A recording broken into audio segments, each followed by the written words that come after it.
Yo, what is up, guys? It is your boy today here bringing you another video today. Today, guys, is the Roy Showcase. Here he is in all of his glory, maxed out. By maxed, I mean his stats by the Killamods are maxed. He actually is not maxed.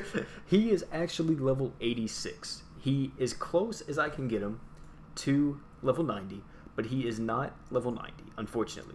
Which doesn't really make too much of a difference because he's not losing too much stat boosting, to be honest. He's losing 4 levels, which isn't that much, you know what I mean? So this is pretty much him at max level, max stats, kind of. Not really, but, you know, he's pretty much at his max stats. Of course, his attack stat is going to be over 3k once he's level 90, and his defense may be around 2,500, and then his HP may be around like 7,500, 7,600, something like that. So, with all that taken into account, let's get into this. So his abilities actually don't change. For Roy's Awakening, his abilities do not change from his 5-star version. His abilities are the same as his 5-star. Now, let's get into his skill. His Water Fang skill pretty much gets the same, but pretty much is the same, but I think he actually gets a damage buff to the water damage, and he gets a break buff. So, Water Fang Strike pretty much is his old art, but it's now his skill. So he has 2,150% water damage physical, crit rate 50%, and break power 70% increases during enemy arts. 8-second cooldown, and by his old art, what I mean is this part right here, the crit rate 50% and break power 70%. That is what I mean by that. It's kind of his old art, because his old art had these, like this exact thing, the crit rate 50% and break power 70%.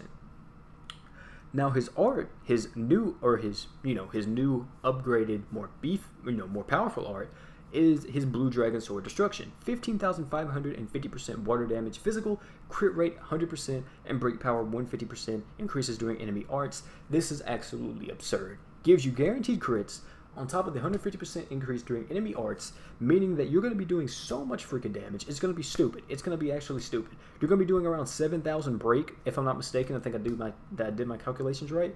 It's around 7,000, maybe a little bit more than 7,000. But yeah, it should be around 7,000. That's just off the top of my head. 150%, double of that is 6,400, and then 50% I added on to that, which actually it may be, yeah, it's definitely more. It's definitely more than 7,000, I'm pretty sure. So that's absurd, you know what I mean? That's absolutely absurd. On top of that, the true art, Azure God Supremacy Sword Barrier. Break 5,600. 30,800 water damage. Physical. Likely to ultimate freeze the enemy. Oh, baby. Let me tell you. This true art is amazing. For one, it looks god tier. I love the way how it looks whenever you activate it. For two, this thing is so freaking good.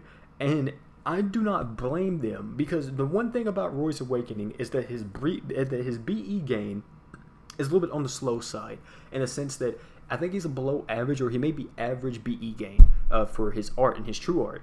Well, his normal art, he gets it relatively quickly, but his true art, he kind of struggles to get it. Definitely, he kind of struggles to get it, but it makes sense. This thing, the ultimate freeze that you can do to an enemy, is absurd. It just, oh my gosh, it does so much damage, and it's just, the ultimate freeze is amazing. But, of course, like I said, I want to say something, is that if you're using the ultimate, or his true art, is that I think his true art definitely does more damage than his normal art, from what I can tell. Especially if one of your party members have a crit item and they're able to make this ability crit. But whenever you use his true art, you are sacrificing, even if you're doing it during an enemy's art, you're going to sacrifice the not the guarantee, but the ultimate freeze for his crit rate and the break power. So you're sacrificing the 100% crit rate and break power to do the true art. Just to know that. Whenever you do his true art, you will not get his 100% crit rate and his break power, even if you do it during the enemy arts. But with that being said, Roy, I think personally, in this state, I think that you may just be better off using his normal art most of the time. Which I know it may be crazy to sound or say that, but unless like the boss is like getting ready to do like an arts and you can't break the gauge, but you're getting close to your true art, then yeah, go for the freeze because that's going to save you in the long run. But I think personally, just doing his normal art is probably for the best because it's either, I'm pretty sure these guys, or if you factor in the crit rate for both of these, right, is that this is definitely going to do a ton of damage, but I don't know if it's going to do the same amount of damage with the crits as this would. So I'm not for sure on that. If you guys know like the specifics, tell me down in the description or down in the comment section below. But apart from that, man, using Roy, let me tell you, it has been fun. I have been really loving using the Awoken Roy. He is a ton of fun to use. He's an amazing unit, and I highly recommend anybody who has Roy to awaken him. He's so good. I love this unit. I really do. I love him so much as a unit. He is so god tier. I won't even say god tier. I don't want to. To me, he's god tier, but to other people, he may not be because, you know, we still have a ton of awakenings coming. And will he be able to compete with Ragnar's awakening whenever Ragnar's awakening comes? I'm not for sure. Ask me then whenever I have Ragnar and I have his awakening. You know what I'm saying? So ask me then. But apart from that, though, let's get into his equipment. So his equipment that we have is actually a little bit on the weird side, I guess you could say, for Roy. So Roy's first equipment is this. This is Esta's event weapon that you can get. And what this is 5,950% water damage physical. It's not at max rank. I think this goes up to like 6,000 or 6,500 something, 7,000 maybe, I'm not for sure. When equipped by a human, which Roy's a human, arch damage increases 38% once. Arch gauge will decrease for 10 seconds. On top of that, his ability, physical damage 15% up, you're getting arch damage increased by an extra 38%, and you're getting physical damage increased by 15%. And on top of that, it's giving you 350 more attack, which I think is amazing. I personally really love it. Now, if you have his true weapon, however, I would recommend using his true weapon instead. I actually switched out his healing equipment for something a little bit different. His healing equipment is actually Heim. Now, what does Heim do, OP? Well, Heim isn't as strong as the Abyssal Hairpin in the heal department, in the sense that the Abyssal Hairpin will heal a single target for 2,000 plus, or 2,000 times 1.5, since Roy's a water element.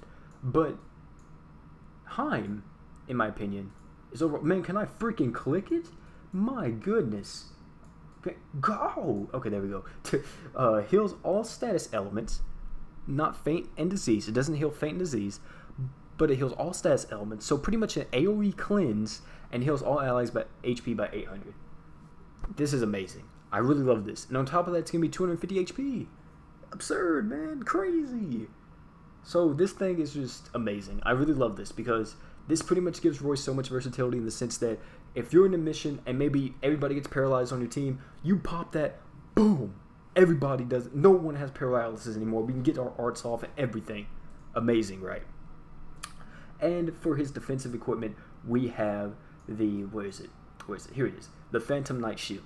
I'll probably replace this with the Fenrir Gauntlet if the Roy event, whenever the Roy event finally comes back, I will replace this with the Fenrir Gauntlet more than likely. So just keep that in mind. Apart from that, though, let's get into some giant bosses. Now I want to say this real quick: is that there's no good giant bosses here for Roy. There's not. So what I'm gonna do is I'm gonna take him against the Silent Swords fight, and I'm gonna take him against the Awoken version. Yes, Roy is not he's at a typing neutral because it's a water unit and Roy's a water unit. At the same time, though, at him being a typing neutral, we're going to see how well he does against an Awoken boss fight. Let me just tell you, he's not going to struggle at all. He's not.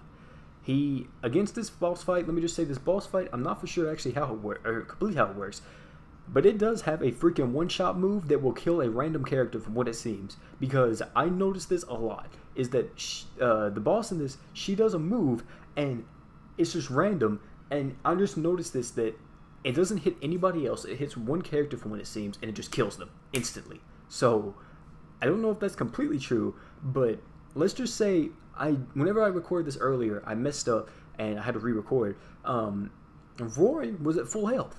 Next thing I know, Roy is dead. So, and no one else got damaged. So you know what that means, right? I'm guessing it's a single target death. You know what I mean? So yeah, we're gonna let people join in, and then we'll be right back. All right, boys, here we go. Now I want to say that we will probably die. Everybody on this team will probably die because you know what? I'm not gonna lie to you.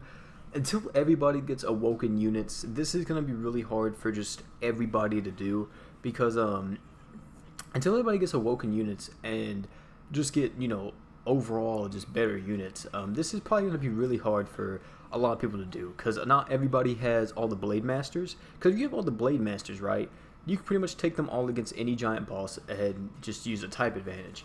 But for some people, you know, for example, some people may only have one awoken character in the sense that it's only one type. Like, for example, if I only have Roy, which I don't, I have, well, all my awoken characters are, all my awoken characters are from the water type. So technically I fall in the same boat. But, you know, definitely we just gotta wait. I think we gotta wait for, you know, more people to get awoken characters. If everybody has awoken characters, most everybody's running around with, you know, awoken Roy's, awoken Arth's, awoken Ragnar's. Once that comes out, everything, dude, I feel like it's gonna be absolutely absurd, like how the meta is gonna shift. So what I'm gonna do is I'm gonna try to build up Roy's art and try to get to the point to where Roy is at max health, or not max health, but true art. So what I'm gonna do is I'm actually going to save his art, and I'm going to use it against this boss whenever she does the... If she uses her art, I'll use my art, because it will more than likely freeze. So, yeah, that is what we're going to do. And hopefully, we don't die in the process. So, whenever she uses her art, I'm going to use mine. So, let's see. Hopefully... Okay, there it is. Alright, so I'm going to pop this as well. We're going to get a ton of damage off. And this will ultimate freeze, and we're going to just, boom. Watch the damage rack up. Look at it. Watch it. It's not done yet. It's not done yet. It's not done yet. It's not done yet. Oh my gosh. It's just, oh, it's so stupid. It's so stupid. This new Awakened meta is so stupid, man. It's so... we're probably about to die. We're all about to die, probably. Oh, never mind.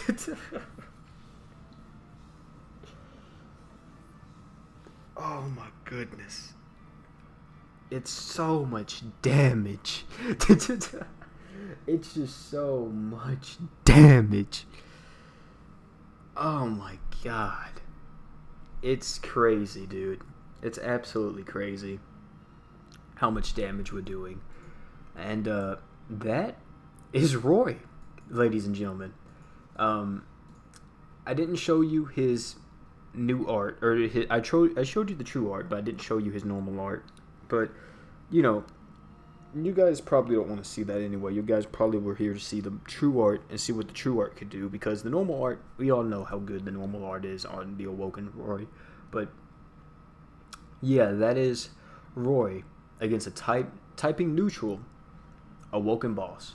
Could you imagine if Roy went up against the fire god, Awoken, which is Ifrit? That is the giant boss name. The giant boss's name for the fire one is Ifrit. Could you imagine if he went up against Awoken Ifrit? Could you imagine the damage you could do with Roy? It would be stupid, absurd. And yeah, that's Roy. I don't even have his freaking true weapon, dude. I don't even have his true weapon. And we saw just... Because, see, that attack that he does, his true art, you know, of course it's going to do all the stuff where it, like, breaks the screen and everything and does all that. But the last part of the true art is actually him doing, like, kind of his normal art animation. And it's just, like, a line of, like, water going straight up. Or, like, a line of, like, light or something like that going straight up. And that's after that, that's when it's over, right? That's why I say it. That's why I was saying it's not over yet. It's not over yet. It's not over yet. You know what I mean? Because it wasn't. It just, oh, it lasts for so long. It does so much damage. It amplifies his damage so much, and it's just, oh my god, Roy's amazing. Awaken them if you haven't them, guys. That's been it. That's been your boy LP. I'm going to go do Corsair Showcase, and then after that, I'm probably going to go to bed because it's late and I'm tired. But yeah, guys, hopefully I did enjoy this video. If I did, drop a like, comment down below, subscribe for more, and I'm out, guys. Peace.